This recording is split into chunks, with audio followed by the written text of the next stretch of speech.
చేస్తున్నాను కొద్ది small quantity. ఇది ఫస్ట్ హోల్ గరం మసాలా వేసుకుంటున్నాను. ఆయిల్ వేడెక్కిన తర్వాత హోల్ గరం వేసుకొని ఉల్లిపాయలు అండి, 2 ఉల్లిపాయలు, స్మాల్ క్వాంటిటీ కాబట్టి 2 ఉల్లిపాయలు వేసుకుంటున్నాను. 2 పచ్చిమిరపకాయలు వేసుకున్నాను. వేసుకొని ఇది కొంచెము అల్లం వెల్లుల్లి పేస్ట్ అండి, 1 స్పూను అల్లం వెల్లుల్లి పేస్ట్, 1 టీ స్పూన్ అన్నమాట. 1.5 గ్లాస్ బియ్యానికి 1 స్పూను, టీ స్పూను. ఇది కొద్దిగా పచ్చివాసన పోయేవారు.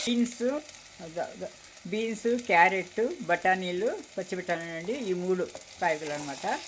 ఇది కోసుకొని ముక్కలుగా చేసేసుకొని ఇవన్నీ ఇందులో వేసి వేయించుకోవాలండి.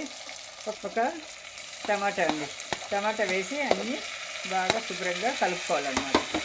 పూర్తిగా అన్ని మసాలాలు మన అల్లం వెల్లుల్లి పేస్ట్ బాగా పట్టే వరకు పూర్తిగా కలుపుకొని చూడండి. కొత్తిమీర కట్ చేసేసుకొని ఇప్పుడు ముక్కలు బాగా వేగాలండి. వేగిపోయినాయి చూడండి, ఇది ముక్కలు వేగిపోయినాయి. ఆల్రెడీ ఉప్పు వేసేసాను ఉల్లిపాయలతోటి. ఇప్పుడు బియ్యం వేస్తానండి ఇందులో. ఇప్పుడు ఇది పలావ్ కాబట్టి దీనికి హల్దీ, పసుపు కానీ, ధనియాలు కానీ, కారం కానీ అవసరం లేదండి. 2 మిరపకాయలు వేసేసాము, అల్లం వెల్లుల్లి పేస్ట్ చేసాం కాబట్టి ఇప్పుడు ఏం లేదు. బాస్మతి బియ్యం అండి, ఇది ఒక ½ అవర్ వరకు నానబెట్టాను.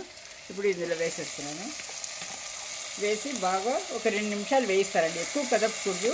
బాస్మతి బియ్యం కాబట్టి విరిగిపోతుంది, కాస్త నాజూకు, అందుకని చూసి కలుపుకోవాలి, నెమ్మదిగా కలుపుకోవాలి. 2 నిమిషాలు వేగిపోయినాయండి. ఇది బియ్యము బాస్మతిది. ఇది 1 కప్పుకి 1.5 లెక్కన వేయాలన్నమాట. 1 తవ వేస్తే 1.5 అనమాట. ఇది పావు తక్కువ 2 కాబట్టి ఇది వేసేస్తున్నాం, అంతేనండి. ఇది కలిపి ఒక విజిల్ ఇచ్చేస్తే సరిపోతుంది, అయిపోతుంది.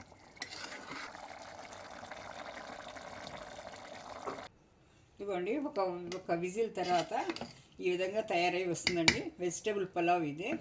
బిర్యానీ కాదు, వెజిటేబుల్ బిర్యానీ కాదండి, వెజిటేబుల్ పలావ్. వెజిటేబుల్ బిర్యానీకి పలావ్కు వ్యత్యాసము. దానికి బిర్యానీ అయితే కారము, ధనియా పొడి అంతా వేస్తారండి. దీనికి ఏం పెరుగు అంతా వేస్తారు. బిర్యానీకి అయితే దీనికి ఏం లేదన్నమాట.